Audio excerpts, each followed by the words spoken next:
મજાના કરણીમાના દર્શન કરી વાળા બીકાનેર કે અહીંયા આગળ હોલ્ડ આવી ગયો છે આપણો ને અહીંયા આગળ છે ને બધા મસ્ત મજાના જમવા પોકી ગયા છે.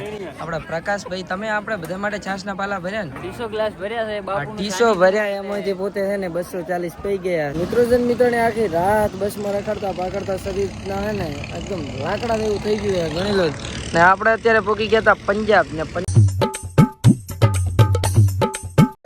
ગુડ મોર્નિંગ શુભ સવારમ શું હાલચાલ ભાઈ, સ્વાગત છે ફરીવાર આપણા નવા એક વ્લોગ વિડીયોની અંદર ને અત્યારે આપણે છે ને મસ્ત મજાની હરિદ્વારની ટ્રીપ પર નીકળી ગયા હતા. તો ઘરેથી મસ્ત મજાના થેલા બેલા પેક કરીને ટિકિટ તૈયાર થઈ ગયા હતા. ગયા વ્લોગમાં તમે લોકોએ જોયું એમ ને અત્યારે આપણે લોકોને જવાનું છે હરિદ્વાર, પરંતુ અહીંયા આગળ છે ને 13 બસો નીકળવાની છે સમથિંગ ગણી લો ને 1000 જણા આસપાસ છે લોકો. હવે આગળ કેવા નજારા શું રહે ને તમને લોકોને વ્લોગમાં બતાવીશ. બાકી અત્યારે આપણા પૂરી બાપુ આવ્યા હતા ગાડી લઈને, મતલબ આટલી મૂકવા. બાપુ આભાર તમારો, ધન્યવાદ. ભલે તમે મોટો કોઈ નાયા નથી, મોઢું નથી ધોયું, પણ તમે અમારી આટલી સેવા કરી, તન ધંધે તમારા તે એકદમ મોટો કહું. તો મિત્રો હવે આપણે છે ને બાપુના સાનિધ્યમાંથી રજા લઈને જવાનું છે હરિદ્વાર ખાતે. તો કન્ટિન્યુ ચલો.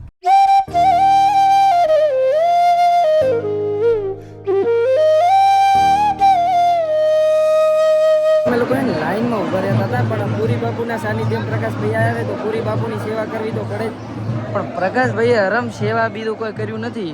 પ્રકાશભાઈ મારા માટે ડીશ લઈ તમે આવો, બાપુ લાઈનમાં ઉભા રહેતા હારા ના લાગી યાર. પૂરી બાપુ જો આ પ્રસાદ કહેવાય, પૂરી બાપુની કાયદેસર એને હાથે લેવો પડે. હોપારી દરેક વાતમાં જ્ઞાન ના જાણવાનું હોય. બાપુ એ બાપુ સમજો વાત. ચાલો મિત્રો, તો હવે આપણે લોકો છે ને લાઈનમાં ઉભા રહી ખાઈ લઈએ, કારણ કે પ્રકાશભાઈએ છે ને સાથ નથી આવ્યો. હરિઓમ હરિઓમ. દુઃખદ સમાચાર છે, અમે લોકો જમવા બેઠા હતા, એક થાળીમાં અમે બંને બેસી ગયા, પણ પ્રકાશભાઈની આઈડી જતી રહી. ની દુઃખમાં પ્રકાશભાઈએ એકલા થાળી લીધી છે, હાથકનું શાક લીધું છે, રાયતું ને પછી રોટલી 2-4. પ્રકાશભાઈ કેમ આવું ડિપ્રેશન છે? તો શેના લીધે તમે આટલું ખો છો એમ? તમારા બાપજીના સાનિધ્યમાં આવ્યા એટલે થોડો પ્રસાદ લેવો જરૂરી. અચ્છા, સરસ પ્રકાશભાઈ, વાહ વાહ, ખૂબ ખૂબ આભાર તમારો. મિત્રો પ્રકાશભાઈની આ દુવિધા હતી, બાપજીના સાનિધ્યમાં આવે ને એટલે પોતે આટલું ખાય છે. બાકી પોતાનું જીવન બહુ સારું, પોતે હોમ ના ખાય આડે તો નહીં. પ્રકાશભાઈ ધન છે મોટો ખૂબ પ્રકાશભાઈના તે પોતાની હોળ કેવાળી આઈડી હતી. આપણો વિડીયો આવે ને મોઢા ઉપર સ્માઇલ આવે. એનો મિત્રને ગમી વાળ્યું હતું. હેડસી યાર, હેન્ડસમ બોય મળી ગયા હતા. યે બ્રો, પોઝ તો મારો ઓલો હનીસિંગ વાળો. યો હવે તમને મળાવીશ મિત્રો પ્રકાશભાઈ. પૂરી બાપુના સાનિધ્ય કેવું લાગ્યું પ્રકાશ? મજા આવી. હરિઓમ હરિઓમ. બાપજીનું સાનિધ્ય એટલે વાત જ છે. પ્રકાશભાઈને આવું છે પ્રકૃતિની ગોદમાં અને પ્રભુના શરણમાં, તો આપણે મળાવીશું. જી પ્રકાશભાઈ, હરિઓમ હરિઓમ. જય ગિરનાર, જય ગિરનાર. હરિઓમ હરિઓમ. પોઝ મસ્ત મારે તે પકો, હેન્ડસમ લાગે નહીં, પોઝ મસ્ત મારે. વાહ પક્કા વાત. અને એક બાજુ વાગે રહે ને ઢોલ નગાડા, એટલા માટે અમારે પ્રકાશભાઈનો પગ ઉપડી જાય છે. પક્કા રમજે યાર. રમતા નથી આવડતું એવું છે. પ્રકાશભાઈ તમે અમારા ભેગા ત્યાં જમવા આવ્યા પુરુષોમાં, કેવું લાગ્યું? મજા આવી ને? પ્રકાશભાઈ આજ સુધી પુરુષો જમવા નતા ગયા, અત્યારે આપણા સાથે બેસ્યા. જન્નત જન્નત લાગ્યું ને? ગરમથી કરીને આવા સાનિધ્યમાંથી છે ને અમે પૂરી બાપુને બંને નીકળ્યા. શું કેવું બા? બા હરિઓમ હરિઓમ. મજા તો બસ. સગધાબા ને ના બા મને ઓળખતા હશે કદાચ, થોડો ઓળખાણ પડે બા? પૂરી બાપુનો નાનો ભાઈ એમ? હા ભલે ભલે. હા ઠીક ઠીક. આયા ત્યાં આગળ બસો ભરાય. અહીંયા મસ્ત મજાના આ જુઓ તમે ખાલી, ભાઈ ભાઈ ભાઈ ભાઈ મસ્તીની બસો ભરાઈ રહી છે એક બાજુ. અને અહીંયા આગળ અમને મળ્યા હતા અમારા ચેલા એવા પ્રકાશભાઈ. પ્રકાશભાઈ ગુરુ, વાહ વાહ. બાપજીને પગે લાગો તો અકાઉન્ટ પાછું આવી જાય કે નહીં? જે બાપજીને પગે નથી લાગતા એનું અકાઉન્ટ કોઈ દી પાછું નથી આવતું.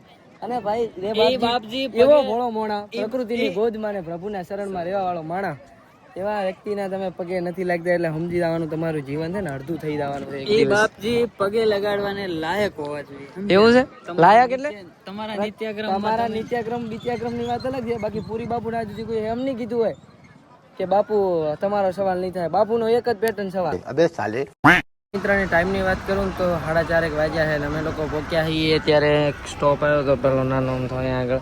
તો ત્યાં આગળ ચા પાણી કરવા રોકાણા હા. તો 2 બસો અમારી અહીંયા આગળ આવી છે, એ 2 રોકાણી છે. બાકીની હજી છે ને ભાઈ પ્રોસેસિંગમાં અડધી આગળ ને અડધી પાછળ ને એવું છે. કુલ મળીને 20+ થઈ ગઈ છે બસો. ભાઈ ધારી એના કરતાં બહુ વધારે જ થઈ ગઈ ને. અહીંયા આગળથી બધા છે ને ચા પાણી નાસ્તા કરે છે. તો જય ભાઈ કેવું લાગ્યું? બસના ઝોલા કેવા મહેસૂસ થયા? એ બધાને સ્વર્ગ જેવું લાગ્યું છે. શાંતિ શાંતિને મજા આવ્યા રાખી. રાજ્ય એટલે કે રાજસ્થાનની અંદર તો જો અહીંયા આગળ આ તમારે જોવા મળ્યા છે 2 VIP સાધન, ટ્રેક્ટર ને બીજું શું છે ટોલું શોપિંગ કરે છે, પરંતુ હજુ તે આવી નથી એકચ્યુઅલીમાં. એન્ડ બીજું રાજસ્થાન ટોણો વધારો મારે દેશી આ જો રાજસ્થાન ક્યું છે મિત્રો. મિત્રની રાજસ્થાનની અંદર આપણે મસ્ત મજાની એન્ટ્રી થઈ ગઈ હતી. અહીંયા આગળ દર્શન કરવા એક મસ્ત મજાનું મંદિર છે. શું નામ છે ભાઈ? અહીંયા આગળ ઊભું રાખ્યું છે. હવે અહીંયા આગળ દર્શન બીજા કરી વાળવાના છે અને પછી અહીંયા આગળથી નીકળી જવાનું છે. તો ચાલો પહેલાં જોતા આવી કે મંદિર અંદરના શું નજારા. સૂચનાઓથી મિત્રની ખબર પડી કે આ મંદિર છે ને કરણી માતાનું મંદિર છે. તો ચાલો અંદર જોતા આવી કે શું માહોલ છે અને દર્શન કરવા દે છે અને તમને લોકોને બતાવવા દે છે કે નહીં. દર્શન તો મિસ કરવા દેશે પણ કેમેરો અલાઉડ છે કે નહીં જોવાનું. મિત્રને અહીંયા આગળ કરણી માતાનું મંદિર છે ને અહીંયા આગળ છે ને ઉંદર નકરા જોવા મળે તમને લોકોને. આનો પરચો શું છે ઇતિહાસ શું છે એ તો મને નોલેજ નથી લોબો, પરંતુ ઉંદરના લીધે આ મંદિર છે ને થોડુંક પ્રખ્યાત છે એ બાબતમાં પણ. અને કંઈક આ ટાઈપનું હોય તો ચાલો અંદર જતા આવી. માતાના મંદિરે છે ને તમને આવા ટાઈપના ઉંદર આના સિવાય છે ને બીજું કાંઈ જોવા નથી મળવાનું. કેટલા છે જુઓ તમે, આખા મંદિરની અંદર ફરતા તમને લોકોને જોવા મળી જવાના છે. અને ભાઈ આવો કંઈક વ્યૂ છે મંદિર અંદર લો. હા અને દરેક જગ્યાએ ઉંદર ફરતા જ છે. જુઓ ત્યાં છે, પછી ક્યાંકના પગમાં છે, આડે આવડે ગમે ત્યાં. મજાના કરણીમાના દર્શન કરી વાળ્યા અહીંયા આગળ નકરા ઉંદર સિવાય કંઈ જોવા નહોતું મળ્યું. ને આપણે લોકો હવે ને અહીંયા આગળ બજારો છે એટલે કે સામેરું મંદિર જુઓ કેવડું મોટું વિશાળ છે. અને એની એક્ઝેક્ટ સામે અહીંયા આગળ બજાર મસ્ત મજાનું સેટઅપ છે મંદિરનું. અને રાજસ્થાનનું બહુ ફેમસ મંદિર છે ને રાજસ્થાની પબ્લિક અહીંયા આગળ જોવા મળે છે મોસ્ટ ઓફ. અને આ છે ને ચારણો અને ચૌહાણો ક્ષત્રિય હોય ને એમનું હે મતલબ મંદિર, એ લોકો એમના કુળદેવી કે એવું કંઈ છે. ને અહીંયા આગળ આવો કંઈક નજારો જોવા મળે છે, તમે જોઈ શકો ચારે સાઈડ.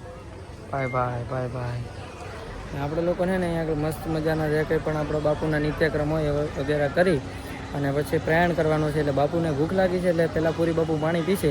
એટલે ટૂંકમાં પૂરી બાપુ પાણી પીશું ને. હરિઓમ પ્રભુને સાનિધ્યમાં પ્રકૃતિની ગોદમાં આપણે જવાનું છે. કાલે સવારમાં વહેલા પહોંચી જઈશું. તો ચાલો અત્યારે છે ને મસ્ત મજાના નાસ્તા પાણી કરી લઈ અને માતાજીની જય બોલાવી નાખ્યો બધા કોમેન્ટ. હોજ થઈ ગઈ ને આપણો હોલચા આવ્યો તો આજ કઈ જગ્યાએ દેખાય? રાજસ્થાન આ બીકાનેર કે અહીંયા આગળ હોલ્ડ આવી ગયો છે આપણો ને. અહીંયા આગળ છે ને બધા મસ્ત મજાના જમવા પોકી ગયા છે. આપણા પ્રકાશભાઈ તમે આપણે બધા માટે છાશના પાલા ભર્યા ને 200 ગ્લાસ ભર્યા છે. 200 ભર્યા એમાંથી પોતે છે ને 240 પી ગયા છે અને 10 રાખ્યા છે. હું તમને 10 બતાડી દઈશ. બાકી પ્રકાશભાઈ ભેળા હોય ને કોઈ ઘટે? પ્રકાશભાઈ કોઈ ઘટે? વધે નહીં ને કોઈ. મિત્રો આ બીકાનેર કરીને છે ને અહીંયા આગળ છે ને ભાઈ વરસાદ થવા માંડ્યો છે ફૂલ જોરો શોરોથી. તો ચાલો પહેલાં જલ્દી છે ને રમીવાળા અહીંયા આગળ વરસાદમાં જમવાનું છે. પણ ગરમીમાં એટલા મજા છે ને ઉનાળાની, એટલે વરસાદમાં હાવ પોણી જમવાનું હોય તો મજા આવશે. પણ વરસાદ પાણીનો ઠંડક મહેસૂસ થાય, કારણ કે ઉનાળાની ગરમી એટલી ફેસ કરી છે ને તો એની કોઈ લિમિટ નથી. ને અહીંયા આગળ બધા રમવા બેસી ગયા છે. નદી નબીરાઓ બાકી છે, એટલે કે હું મારો ભાઈબંધ નથી. ત્યાં હે બીકાનેરની પાર્લર એક શું નામ છે? JBR restaurant. વાહ ભાઈ વાહ, રેસ્ટોરન્ટ હોય ને VIP હોય તો લાઇટિંગ તો જો ભાઈ. 1 2 3 4 5. તો મિત્રોને આપણે લોકો છે ને હવે પ્રયાણ કરવાનું છે. મિત્રોને આખી રાત બસમાં રખડતા શરીરના છે ને એકદમ લાકડા જેવું થઈ ગયું છે ગણી લો. ને આપણે અત્યારે પહોંચી ગયા હતા પંજાબ, ને પંજાબનો વ્યૂ એટલે તો ભાઈ એક નંબર. તો હવે આપણે લોકો છે ને અહીંયા આગળ નીકળવાનું છે ડાયરેક્ટ હરિદ્વાર તરફ. પરંતુ એમાં દુવિધા એ છે કે ટ્રેક્ટરવાળા પાજી આવે રહે ને આપણે લોકોને ને હવે પાસ લઈ લેવાનું હોય તો પંજાબી આગે ઓ પાજી. ચાલો હવે છે ને ભાઈ આશા કરું કે આ વ્લોગ તમને સારો લાગ્યો હશે. તો આ વ્લોગને અહીંયા ખતમ કરીએ, કારણ કે આપણે નવો વ્લોગ પણ શરૂ કરવાનો છે આના પછી આજના દિનો. તો આશા કરું કે આ વિડીયો તમને સારો લાગ્યો છે. વિડીયો સારો લાગ્યો ને તો લાઈક છે ને સબસ્ક્રાઈબ કરી નાખજો. અત્યારે હોવા સુધી આપણે ફાઇનલી આપણા લોકેશન ઉપર પહોંચી જશું અને એ તમને નેક્સ્ટ વ્લોગમાં જોવા મળી જશે. તો લાઈક છે સબસ્ક્રાઈબ કરી નાખજો. હું મળું તમને નવા એક નેક્સ્ટ વ્લોગમાં. Bye bye.